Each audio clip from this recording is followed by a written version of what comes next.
Cette semaine à la météo du marché, au marché public de Longueuil, un autre légume vedette en compagnie d'André Plante. Bonjour André. Bonjour Christian. Cette semaine, on parle des carottes et on peut dire qu'au Québec, on est vraiment des gros producteurs. Oui, on est des gros producteurs parce que la carotte, elle aime le climat froid. Et puis au Québec, on sait, on est dans un climat nordique qui est vraiment approprié à la culture de la carotte, ce qui fait qu'on est des gros producteurs d'une multitude de variétés de carottes au Québec. Parlant de variétés, vous en avez apporté des beaux spécimens aujourd'hui. Oui, on a gardé deux variétés, la carotte nantaise et la carotte en feuille, qui sont extrêmement populaires. La carotte nantaise, qui est un légume de nouvelle génération, une variété de nouvelle génération depuis à peu près une dizaine d'années.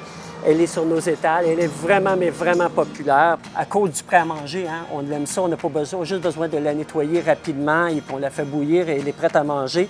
Et en plus, comme je te dis souvent, semaine après semaine, qu'on développe de plus en plus des variétés de couleurs. C'est le cas avec la carotte nantaise. Vu qu'on mange avec nos yeux, c'est vraiment agréable. Puis on a là aussi la variété traditionnelle. Ça, c'est vraiment la carotte d'été. Mais cette carotte-là, ce qui est spécifique à elle, c'est qu'elle est disponible presque à l'année sur nos étals. Bon, si on parle de la conservation maintenant.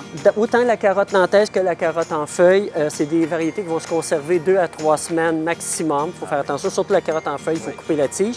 Parfait. Et la semaine prochaine, qu'est-ce qu'on mange? La semaine prochaine, on parle d'un légume du Québec vedette, le maïs. Ah oui, traditionnel ça aussi. Merci André. À la semaine prochaine.